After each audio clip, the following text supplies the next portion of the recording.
Mereka tinggal di pesisir pantai, mempunyai seorang anak yang bernama Malin Kundang. Karena kondisi ekonomi mereka yang semakin hari semakin memburuk, akhirnya sang ayah pun memutuskan untuk pergi merantau ke negeri seberang. Hari berganti hari, bulan pun berganti tahun. Namun sang ayah tak kunjung pulang. Kini tinggallah Malin Kundang bersama ibunya yang bernama Rubaya. Malin Kundang pun tumbuh menjadi anak yang cerdas walaupun sedikit nakal. Pada suatu ketika, ia sedang mengejar ayam dan memukulnya dengan sapu.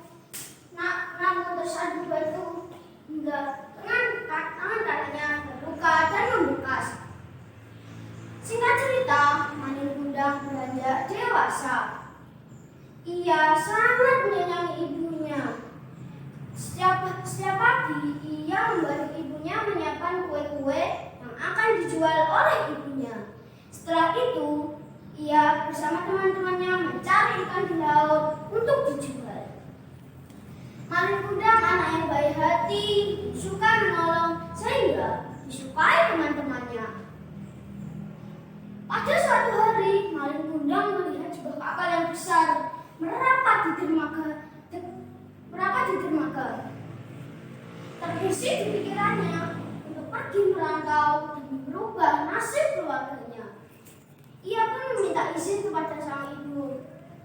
"Bu, izinkanlah aku untuk pergi merantau. Ini kesempatan yang baik buatku, Bu. Aku janji akan membahagiakan ibu dan merubah nasib kita." Desak Malin Kundang kepada ibunya. "Jangan anakku, jangan. Ibu khawatir padamu. Ibu tak ingin kehilanganmu," jawab sang ibu. Ibunya tetap tidak mau memberikan izin kepada Malin Kundang untuk pergi merantau. Tetapi karena melihat Malin Kundang bersikeras untuk pergi, akhirnya sang ibu dengan berat hati melepas kepergian anaknya. Malin Kundang pergi dengan menumpang kapal milik saudagar kaya. Di tengah perjalanan, kapal yang ditumpangi Malin Kundang diserang oleh bajak laut. Beruntungnya Malin Kundang karena selamat dari amukan bajak laut tersebut. Kapal pun terkatung-katung di tengah lautan, namun perlahan-lahan sampailah di bibir pantai. Malin Kundang ditolong oleh penduduk desa setempat. Akhirnya tinggallah di desa tersebut. Karena kegigihan dan keuletannya, Malin Kundang berhasil menjadi orang yang kaya raya hingga membuat seorang gadis bangsawan jatuh hati kepadanya. Kabar kekayaan dan pernikahannya sampai juga di telinga ibunya. Ibunya sangat senang dan bersyukur. Ia berharap suatu hari anaknya akan datang mengunjunginya. Harapan Rubaya pun menjadi kenyataan. Malin Kundang bersama istrinya melakukan pelayaran ke desa tempat ia berasal. Sesampainya di dermaga, orang-orang tertegun melihat muda-mudi yang berpakaian indah menyilaukan mata. Rubaya yakin bahwa pemuda gagah yang berdiri di atas geladak kapal tersebut adalah anaknya. Ternyata benar dugaannya. Itu adalah anaknya si Malin Kundang.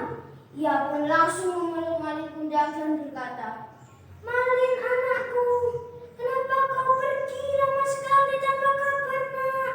Ibu sangat merindukanmu." Malin pun terpana melihat wanita tua yang berpakaian kotor dan bertambal-tambal itu.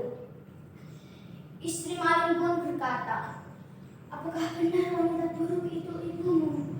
Kau bilang kepadaku bahwa kau adalah anak seorang bangsawan."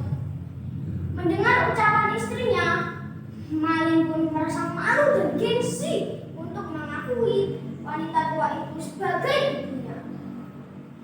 Sambil melepas pelukan ibunya, Malin pun berkata, "Tidak, kau bukan ibuku. Ibuku tak mungkin seburuk dirimu." Rubaya pun jatuh tersungkur di atas pasir pantai dan terus berkata, "Maling, maling, aku ini ibumu, nak. Aku yang telah membesarkanmu." Ia hendak memegang kaki anaknya, tetapi maling menendangnya dan berkata, "Jangan mengaku-ngaku sebagai ibuku. Kau pasti hanya menginginkan hartaku saja." Ubaya jatuh tersungkur kembali di atas pasir pantai. Hatinya seperti tertusuk-tusuk. Ia pun menengadah dan mengangkat kedua tangannya dan berdoa, "Ya Allah, Engkau adalah Maha Mengetahui. Jika dia bukan putraku, maka aku akan memaafkannya. Tetapi jika benar dia putraku si Maling Kundang, aku mohon keadilanmu. Jadikanlah dia sebuah batu." Tak lama kemudian, langit pun menjadi gelap dan menghitam. Hujan turun dengan deras. Badai dan petir menghantam kapal Maling Kundang, hancur berkeping-keping. Dan perlahan-lahan tubuh Maling Kundang kaku dan keras. Kini Maling Kundang telah terkutuk menjadi sebuah batu.